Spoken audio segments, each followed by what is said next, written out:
Chaque année, Nigloland accueille plus de 700 000 visiteurs. Alors lorsque les parents chargent la voiture et s'apprêtent à rejoindre le parc, ici, c'est déjà l'effervescence.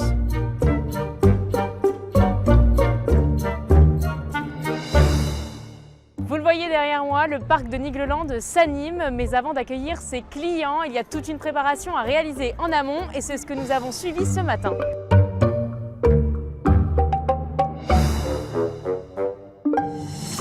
Alors on est dans le stock de Nigloland. À quoi sert cet endroit concrètement? Alors, en gros, c'est le lieu de stockage de la totalité de nos produits, que ce soit de la restauration ou de la boutique. Donc ça nous permet de réceptionner le matin nos marchandises, nos fournisseurs et ensuite de livrer la totalité de nos points de vente, restauration, boutique. Et ici vous avez une particularité parce que vous faites beaucoup de faits maison. Exactement, donc on a nos pâtes à pizza qui sont faites maison, nos pâtes à crêpes, nos poulets qui sont cuits sur place, nos jambons qui sont brisés sur place. En fait, la totalité des restaurants retravaillent des produits qui sont des matières premières de base, qui sont retravaillés directement en restauration.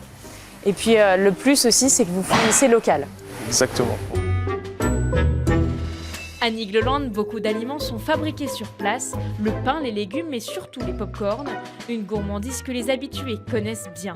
Chaque jour, 250 à 350 sachets sont confectionnés ici.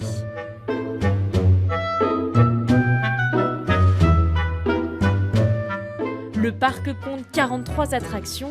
Chaque matin, tous les pilotes de manège doivent effectuer une ronde de vérification.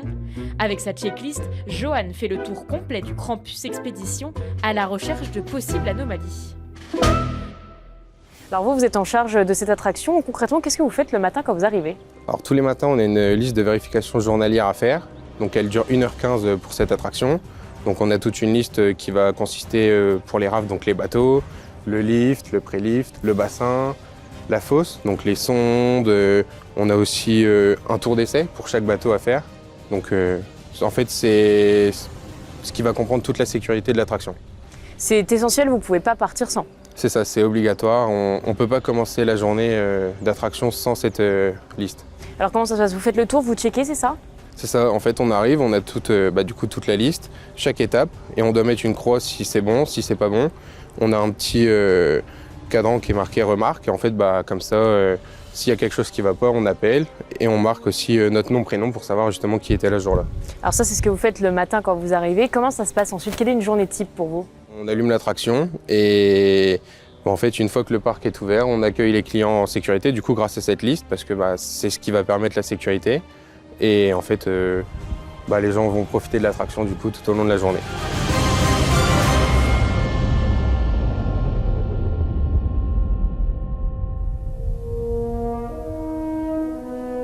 Nigloland, c'est 45 hectares de parc très arboré.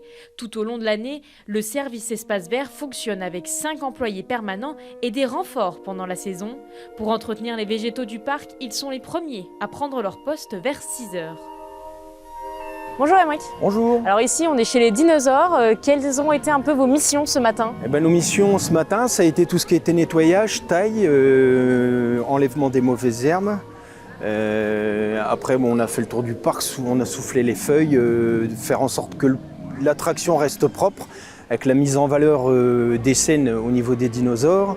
Nettoyage, pareil, taille à hauteur, surtout les panneaux indicatifs pour que les gens puissent bien lire les descriptifs sur les animaux.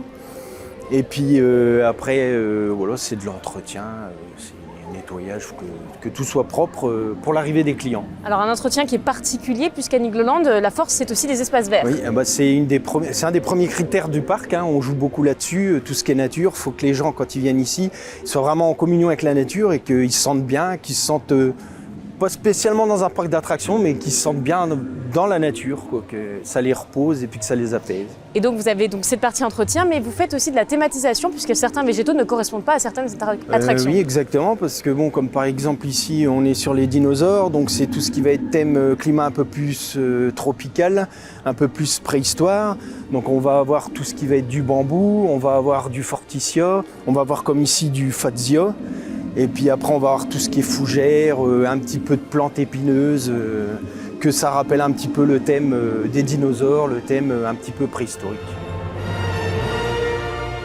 Vous l'avez découvert, le parc Nigloland, c'est une énorme fourmilière où chacun a son rôle à jouer, ses missions à effectuer très tôt le matin avant l'arrivée des clients. pour ensuite leur proposer un moment de divertissement et de féerie assuré.